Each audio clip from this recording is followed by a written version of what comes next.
Have you ever sat down to meditate, expecting peace, but found yourself angrier, more restless, even more agitated afterward? Do you wonder how a practice that promises tranquility can stir so much discomfort? Welcome back to the channel, where we uncover the unseen truths behind spiritual practice. Today, we are diving deep into a mystery that haunts beginners and seasoned meditators alike, the paradox of how stillness sometimes brings more turbulence, not less. You've likely seen the images: monks sitting in serene lotus postures, eyes half closed, bathed in candlelight. You think, that's what meditation should be. And so, you try. You fold your legs, you straighten your spine, you close your eyes, and then chaos.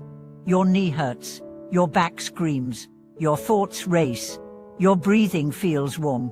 You feel irritated, sometimes even furious, and you start to wonder, am I doing this wrong? Is meditation even for me? Let's be clear, you're not broken. What you're experiencing is not failure, it's exposure. Meditation doesn't create agitation, it reveals it. Let's use a simple metaphor. Imagine a glass of muddy water. As long as you keep swirling it, you don't really see how dirty it is. But the moment you place it down to rest, the mud begins to settle, and you finally see the water's true state. Your mind is that water. All day, your thoughts, emotions, and tensions are swirling so fast you don't notice the chaos. But the moment you sit still, the mud begins to rise, not to punish you, but to show you what's there. This is the first secret of meditation. Agitation is not a sign of failure, it's a sign of honesty. But let's go deeper. Why do some people experience more agitation the longer they meditate? Shouldn't it get easier with time? Not necessarily. Because most people focus on posture, not perspective. We've been conditioned to think that if we just sit perfectly, legs crossed, hands positioned, eyes closed, then the mind will follow. But true meditation isn't about mastering the body. It's about learning to watch the mind without reacting. Think of it this way: if you sit in perfect lotus but silently argue with your boss in your head for 30 minutes, have you meditated? No, you've just built resentment on a cushion. Now imagine a person sitting in a chair, slightly slouched, eyes open, but fully aware of each breath, each thought, and watching it all like clouds drifting across the sky. That's meditation. The difference is not in the legs. It's in the mind. Let's explore a real-life example. A man named Thomas had meditated for years.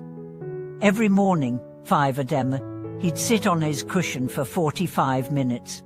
But over time, instead of peace, he noticed more anger, more anxiety, more tension in his daily life. He felt like meditation was making him worse. Then he met a teacher who asked, "When you sit, what are you doing?"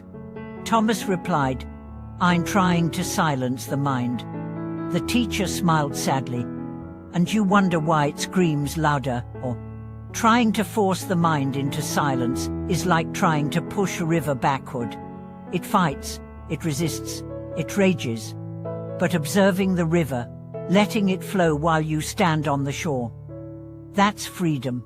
The teacher told Thomas, don't try to stop the thoughts, watch them. Don't try to escape the anger, meet it. That changed everything. Thomas stopped trying to meditate right. He started meditating honestly. And the irritability, it didn't vanish overnight, but it stopped controlling him. He started seeing it not as a curse but as a teacher. And this leads us to a deeper truth. Every agitation in meditation is a doorway. When anger rises, you get to see how often you expect control. When boredom arises, you get to see your addiction to stimulation. When fear arises, you get to see how much you resist uncertainty. Meditation doesn't just show you what's in the mind, it shows you who you really are beneath the roles, goals, and masks. But that level of self-honesty can be uncomfortable. That's why people quit. Not because meditation doesn't work, but because it works too well. Imagine you've spent your life avoiding mirrors. Suddenly, someone shows you your reflection. At first, you're shocked. You might look away. But if you stay, if you keep looking, you begin to see clearly. You start to soften. You begin to heal. That's meditation. A mirror. Sometimes painful. Always necessary. Let's now address a common misunderstanding, the idea that peace comes from the absence of thought. It doesn't. Peace comes from the absence of resistance to thought. You can have thousands of thoughts and still be peaceful if you're not entangled. Think of the sky. Thoughts are clouds. They come and go. The sky never fights them, it just is. That's your true nature, the sky. But you think you're the clouds. So you panic when they darken. Meditation helps you remember the sky. Now let's talk about physical discomfort. Many people believe that true meditation requires the full lotus posture, but if your legs go numb in 5 minutes, and all you can think about is the pain, are you cultivating mindfulness, or are you cultivating tension? True meditation posture is one that supports stillness, not one that demands entrance. If sitting in a chair helps you stay aware, do it. If lying down keeps you awake and observant, do it. The key is stability without strain.